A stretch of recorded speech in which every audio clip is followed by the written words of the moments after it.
ଚାମିଲି ଓଝା ନାଁରେ ଯେତିକି କେସ୍ କରାଯାଇଛି ତା କେସ୍କୁ ୱିଡ୍ର କରାଯାଉ, ତାକୁ ନ୍ୟାୟ ଦିଆଯାଉ। ଚାମିଲି ଓଝାକୁ ଦେଖି ସେଇଟା ମନରେ ପ୍ରଶ୍ନ ଉଠୁଛି ଯେ ମହିଳାମାନଙ୍କୁ ଓଡ଼ିଶାରେ କିଭଳି ଭାବରେ ସମ୍ମାନ ଦିଆଯାଉଛି।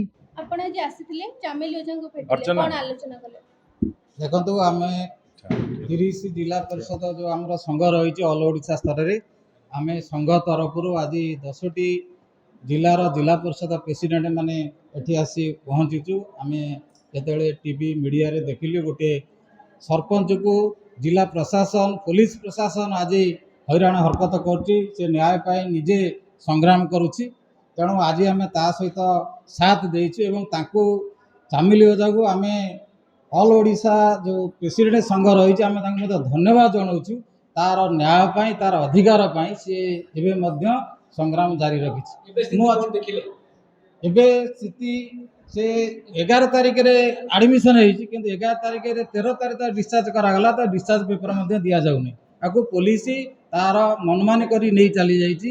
ତେଣୁ ଆମେ ରାଜ୍ୟ ସରକାର ପାଖରେ, ମୋହନ ମାଝୀ ପାଖରେ, ମନ୍ତ୍ରୀ ଯେଉଁ ଅଛନ୍ତି ତାଙ୍କ ପାଖରେ ଆମେ ଦାବି ଉପସ୍ଥାପନ କରୁଛୁ ଯେ ଆପଣ ସବୁବେଳେ କହୁଛନ୍ତି ଓଡ଼ିଆ ଅସ୍ମିତା, ସବୁବେଳେ କହୁଛନ୍ତି ନାରୀମାନଙ୍କୁ ଆମେ ଉଚ୍ଚ ଆସନ ଦେବୁ, ନାରୀମାନଙ୍କୁ ଯେଉଁ ରିଜର୍ଭେସନରେ ଦେବୁ, କିନ୍ତୁ ଆଜି ଜଣେ ସାଧାରଣ ସରପଞ୍ଚ ଜଣେ ଆଜି ସେ ଅବହେଳିତ ହେଇଛି, ନ୍ୟାୟ ପାଇଁ ଆଜି ମେଡିକାଲରେ ବସିଛି, ଧାରଣାରେ ବସିଛି, ସେ ନ୍ୟାୟ ପାଇପାରୁନାହାନ୍ତି। ଚଞ୍ଚକତା ପରେ ଚଞ୍ଚକତା, ଶେଷ ପର୍ଯ୍ୟାୟରେ ବି ଏବେ ଚଞ୍ଚକତା କରାଯାଇଛି, ଡାକ୍ତର କରିଛନ୍ତି ଚଞ୍ଚକତା, ରୋଗୀକୁ ଚାପରେ ସରକାରଙ୍କ ଚାପରେ ଦିଆଯାଇଛି। ଯେଉଁ ରହିଛି ମୋହନ ମାଝୀଙ୍କ ସରକାର, ଏଠି ସାଧାରଣ ଜଣେ ସରପଞ୍ଚ ଯେତେବେଳେ ନ୍ୟାୟ ପାଉନାହିଁ, ଜଣେ ନାରୀ ସମାଜରେ ବା ରାସ୍ତାଘାଟରେ ନ୍ୟାୟ ନାହିଁ। ଦେଖିବେ ଆଜି ନାରୀମାନେ ସବୁ ଜାଗାରେ, ସ୍କୁଲ କଲେଜ ରାସ୍ତାଘାଟରେ ଆଜି ଅନ୍ୟାୟ ଚାଲିଛି, ନାରୀମାନଙ୍କ ଅତ୍ୟାଚାର ବଢ଼ି ବଢ଼ି ଚାଲିଛି। ଏବଂ ଯେଉଁ ମୋହନ ମାଝୀ ସରକାର ରହିଲେ ତାଙ୍କର କିଛି ପ୍ରଶାସନ ଉପରେ କର୍ତ୍ତୃତ୍ୱ ନାହିଁ। ଗୋଟିଏ ସାଧାରଣ ସରପଞ୍ଚ ଯେତେବେଳେ ଆସି ଡିସଚାର୍ଜ ଅର୍ଡ଼ର ମାଗୁଛି ତାକୁ ଡିସଚାର୍ଜ ଅର୍ଡ଼ର ଦିଆଯାଉନି। ଏଥିରୁ ଜଣାପଡ଼ୁଛି ଇଏ ହେଉଛି ଆମର ଯେଉଁ ସରକାର ରହିଛି, ଇଏ ଅପାଙ୍ଗୁ ସରକାର ରହିଛି, ଡବଲ ଇଞ୍ଜିନ ସରକାରକୁ ଆମେ ଧିକ୍ କରୁଛୁ ଯେ ଜଣେ ସାଧାରଣ ସରପଞ୍ଚକୁ ନ୍ୟାୟ ଦେଇପାରୁନାହାନ୍ତି ଯେତେବେଳେ ସେ ଓଡ଼ିଶାବାସୀକୁ କ'ଣ ନ୍ୟାୟ ଦେବେ, ନାରୀ ସମାଜକୁ କ'ଣ ନ୍ୟାୟ ଦେବେ। ଆମେ ଆଜି ଆପଣଙ୍କ ମାଧ୍ୟମରେ ଆମେ ଜଣାଇବାକୁ ଚାହୁଁଛୁ ଯେ ଚାମିଲି ଓଝା ନାଁରେ ଯେତିକି କେସ୍ କରାଯାଇଛି ତା କେସ୍କୁ ୱିଡ୍ର କରାଯାଉ, ତାକୁ ନ୍ୟାୟ ଦିଆଯାଉ।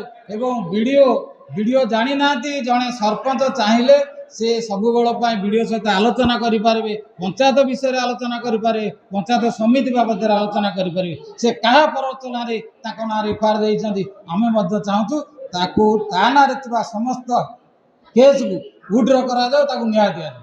ଆଜି ଆମର ଜିଲ୍ଲା ପରିଷଦ ଅଧ୍ୟକ୍ଷ ମାନେ ଆସି କେନ୍ଦ୍ରାପଡ଼ାରେ ପହଞ୍ଚିଥିଲୁ ଚାମିଲି ଓଝା ପାଖରେ, ଏବଂ ଚାମିଲି ଓଝା ପାଇଁ ଆମର ସମ୍ପୂର୍ଣ୍ଣ ଭାବରେ ସମର୍ଥନ ରହିଛି। ଏବଂ ଯେଉଁଭଳି ଭାବରେ ଏବେ ରାଜ୍ୟ ସରକାର କହୁଛନ୍ତି, ଏବେ ଚାରିଆଡ଼େ ଯେ ନାରା ପଡ଼ିଛି ଯେ ମହିଳାମାନଙ୍କୁ ସ୍ଥାନ ସଂରକ୍ଷଣ ଦିଆଯିବ ଏବଂ ମହିଳାମାନଙ୍କୁ ସୁରକ୍ଷା ଦିଆଯିବ, ତ ଚାମିଲି ଓଝାକୁ ଦେଖି ସେଇଟା ମନରେ ପ୍ରଶ୍ନ ଉଠୁଛି ଯେ ମହିଳାମାନଙ୍କୁ ଓଡ଼ିଶାରେ କିଭଳି ଭାବରେ ସମ୍ମାନ ଦିଆଯାଉଛି। ଜଣେ ଲୋକପ୍ରତିନିଧି ହିସାବରେ, ଜଣେ ମହିଳା ଲୋକପ୍ରତିନିଧି ହିସାବରେ ତାର ସ୍ୱରକୁ ଏଠି ଚାପି ଦିଆଯାଉଛି। ସେ ଯେତେବେଳେ ତାର ଅଧିକାର ପାଇଁ ଦାବି କରିଛି ସେତେବେଳେ ତା ସ୍ୱରକୁ ଏଠି ଚାପି ଦିଆଯାଉଛି। ତ ଚାମିଲି ଓଝାକୁ ଆମେମାନେ ସମସ୍ତେ ଧନ୍ୟବାଦ ଦେଉଛୁ, ଜିଲ୍ଲା ପରିଷଦ ଅଧ୍ୟକ୍ଷମାନେ, ଯେ ଯାହା ହଉ ସେ ଏଭଳି ଜଣେ ସାହସୀ ଭଉଣୀ ଆମର ବାହାରିଛି ଯେ ଯିଏକି ତାର ଅଧିକାର ପାଇଁ ଆଜି ପୁରା ସମସ୍ତଙ୍କ ସହିତ ଲଢ଼ିବାକୁ ଆଗେଇ ଆସିଛି।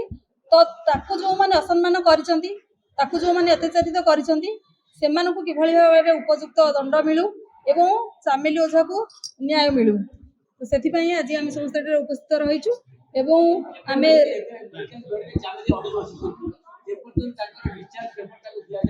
ଯେତେବେଳେ ଉପସ୍ଥିତ ଏଠାରେ ଆସି ହେଲୁ ସେତେବେଳେ ଚାମିଲି ଓଝା ଆମେ ଦେଖିଲୁ ତାକୁ ଡିସଚାର୍ଜ କଲା ସତ୍ତ୍ୱେ ବି ସେଠି ଆଜି ବସି ରହିଛି, କାରଣ ତା ସହିତ ଅନ୍ୟାୟ ପରେ ଅନ୍ୟାୟ ହିଁ ହେଇ ଚାଲିଛି। ସେ ଯେତେବେଳେ 11 ତାରିଖରେ ଏଠାରେ ତାକୁ ଆଡମିସନ କରାଯାଇଥିଲା, ସେ କହୁଛି କି ତାର ମାନେ ସେ ଜାଣିନି, କିନ୍ତୁ ତାକୁ ଡିସଚାର୍ଜ ପେପର ତାକୁ ହିଁ ମିଳିନି, ତାକୁ ପୋଲିସ ନେଇଯାଇଛନ୍ତି।